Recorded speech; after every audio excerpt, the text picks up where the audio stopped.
हुजूर सैयद आलम सल्लल्लाहु अलैहि वसल्लम बैठे थे तो हुजूर ने फरमाया शराब, ये नशा, ये बुराइयों की माँ है। और फिर हुजूर ने एक मिसाल बयान फरमाई। नबी रहमत अलैहिस्सलाम ने फरमाया बनी इसराइल का एक वाकया है। एक खूबसूरत जवान था, एक औरत का दिल आ गया उस पर।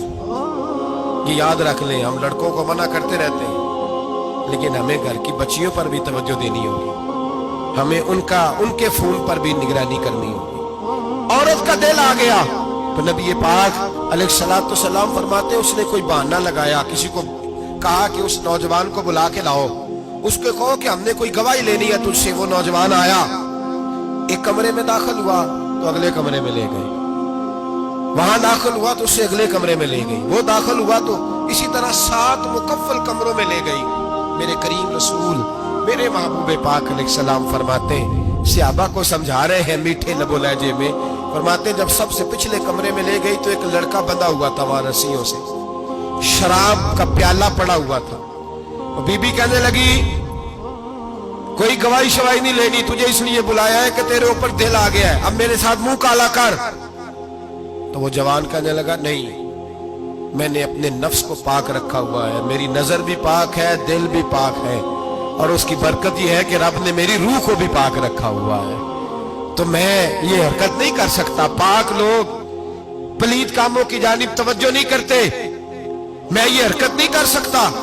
कहने लगी चल फिर इसको कत्ल कर, इसको मैंने बांधा हुआ।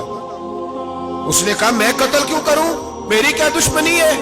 कहा फिर शराब पियो, कहा मैं शराब भी नहीं पीता। तो कहने लगी अब तो मैंने तुझे अपने चुंगल में फांस लिया है, अब तू यहां से बच के जा नहीं सकता, और अगर तू बाहर जाएगा तो मैं शोर करूंगी, लोग जमा करूंगी, इसने मेरी इज्जत आबरू पे हाथ डाला है, तो तू बच तो नहीं सकता, एक काम तो करना पड़ेगा।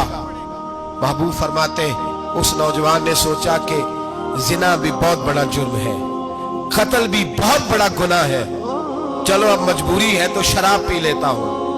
लेकिन वो समझा ना कि शराब तो बुनियाद है।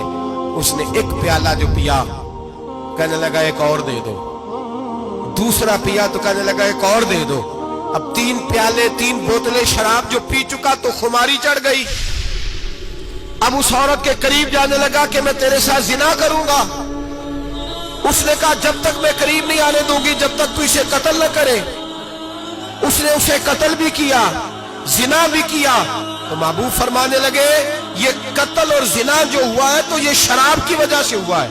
गोया शराब वो जुर्म है जो कत्ल भी कराएगी, जो जिना भी कराएगी। और अगर आप नशई को देखें, अगर आप शराबी को देखें, तो क्या वो डकैतियां नहीं करता फिरता, वो चोरियां नहीं करता, वो अपनी ही माँ का जेवर नहीं बेच आता, वो अपनी ही बहन का पड़ा हुआ जहेज नहीं बेच आता, वो अपने ही घर में डाके नहीं डालता, वो अल्लाह के घर मस्जिद में आकर के चोरी नहीं करता। वो सिर्फ इसलिए करता है कि ये नशा, ये शराब, ये माँ है गुनाहों की, ये जड़ है। मिल्लत के लोगों याद रखो, इस उम्मत, इस पाकिस्तान के साथ जहां बहुत सारे जुल्म हुए, वहां बड़ा जुल्म ये है कि बहुत बड़ा तबका जवानों का नशे का आदी है। वो नशा इन्हें इश्क मजाजी और औरतों के इश्क की जानिब ला रहा है। वो नशा चोरियां करा रहा है, कत्ल करा रहा है, डकैतियां करा रहा है। बहुत बड़े जालिमों ने बहुत बड़े हाउस बनाए हुए हैं जिनके अंदर शराब फराम की जाती है, नशा दिया जाता है। मैंने तो ऐसे ऐसे लफ्ज सुने कि इलेक्शन के दिनों में वोट लेने की खातर सियासतदान इन्हें नशा फराम करते हैं, इन्हें बांध के रखते हैं, रोज तुम्हें पुड़िया मिलेगी, वोट हमें डालना। इतना जुल्म, इतनी ज्यादती, इतना जबर, एक इंसान के साथ खेलना।